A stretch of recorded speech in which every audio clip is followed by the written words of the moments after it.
Jephthah the Gileadite was one tough warrior. He was the son of a prostitute, but Gilead was his father. Meanwhile Gilead's legal wife had given him other sons, and when they grew up, his wife's sons threw Jephthah out. They told him, "You're not getting any of our family inheritance, you're the son of another woman." So Jephthah fled from his brothers and went to live in the land of Tob. Some riffraff joined him and went around with him. Some time passed. And then the Ammonites started fighting Israel. With the Ammonites at war with them, the elders of Gilead went to get Jephthah from the land of Tob. They said to Jephthah, "Come. Be our general and we'll fight the Ammonites." But Jephthah said to the elders of Gilead, "But you hate me. You kicked me out of my family home. So why are you coming to me now?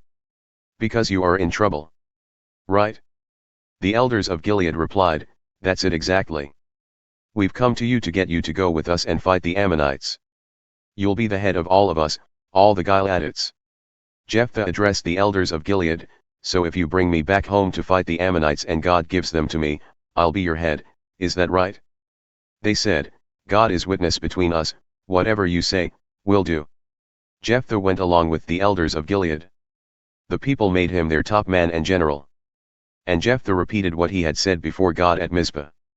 Then Jephthah sent messengers to the king of the Ammonites with a message, "What's going on here that you have come into my country picking a fight?" The king of the Ammonites told Jephthah's messengers, "Because Israel took my land when they came up out of Egypt, from the Arnon all the way to the Jabbok and to the Jordan. Give it back peaceably and I'll go." Jephthah again sent messengers to the king of the Ammonites with the message, Jephthah's word, "Israel took no Moabite land and no Ammonite land." When they came up from Egypt, Israel went through the desert as far as the Red Sea, arriving at Kadesh. There Israel sent messengers to the king of Edom saying, "Let us pass through your land, please." But the king of Edom wouldn't let them. Israel also requested permission from the king of Moab, but he wouldn't let them cross either. They were stopped in their tracks at Kadesh. So they traveled across the desert and circled around the lands of Edom and Moab. They came out east of the land of Moab and set camp on the other side of the Arnon. They didn't set foot in Moabite territory, for Arnon was the Moabite border. Israel then sent messengers to Sihon king of the Amorites at Heshbon the capital. Israel asked, "Let us pass, please, through your land on the way to our country." But Sihon didn't trust Israel to cut across his land. He got his entire army together, set up camp at Jahaz, and fought Israel. But God, the God of Israel, gave Sihon and all his troops to Israel. Israel defeated them. Israel took all the Amorite land, all Amorite land from Arnon to the Jabbok and from the desert to the Jordan. It was God, the God of Israel, who pushed out the Amorites in favor of Israel, so who do you think you are to try to take it over? Why don't you just be satisfied with what your God Chemosh gives you and will settle for what God, our God, gives us? Do you think you're going to come off better than Balak son of Zippor, the king of Moab? Did he get anywhere in opposing Israel? Did he risk war? All this time, it's been 300 years now that Israel has lived in Heshbon and its villages, in Aroer and its villages, and in all the towns along the Arnon. Why didn't you try to snatch them away then? No, I haven't wronged you. But this is an evil thing that you are doing to me by starting a fight. Today God the judge will decide between the people of Israel and the people of Ammon." But the king of the Ammonites refused to listen to a word that Jephthah had sent him. God's spirit came upon Jephthah. He went across Gilead and Manasseh, went through Mizpah of Gilead, and from there approached the Ammonites. Jephthah made a vow before God, "If you give me a clear victory over the Ammonites, then I'll give to God whatever comes out of the door of my house to meet me when I return in one piece from among the Ammonites.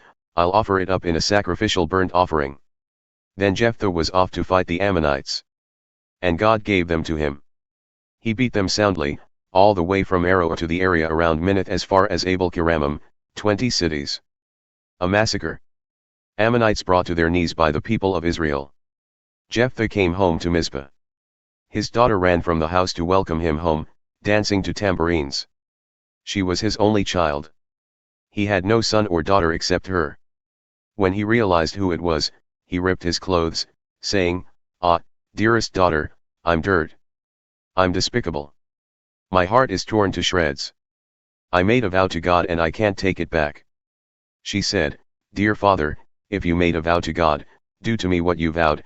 God did his part and saved you from your Ammonite enemies.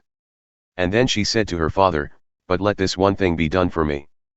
Give me 2 months to wander through the hills and lament my virginity, since I will never marry, I and my dear friends.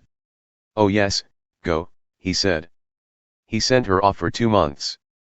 She and her dear girlfriends went among the hills, lamenting that she would never marry. At the end of the 2 months, she came back to her father. He fulfilled the vow with her that he had made.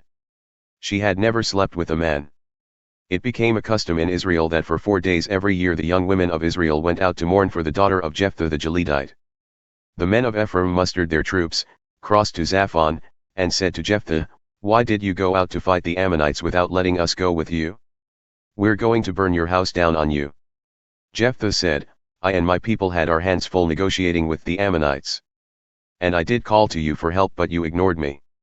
When I saw that you weren't coming, I took my life in my hands and confronted the Ammonites myself. And God gave them to me. So why did you show up here today? Are you spoiling for a fight with me? So Jephthah got his Gilead troops together and fought Ephraim.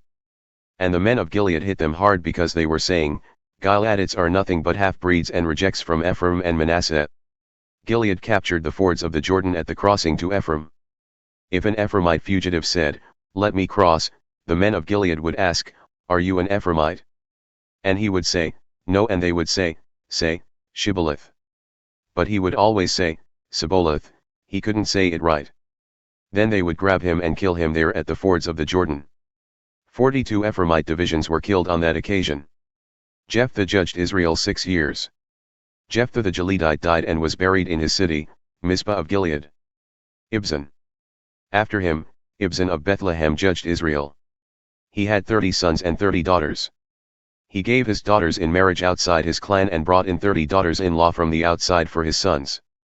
He judged Israel 7 years. Ibzan died and was buried in Bethlehem. Elon. After him, Elon the Zebulunite judged Israel.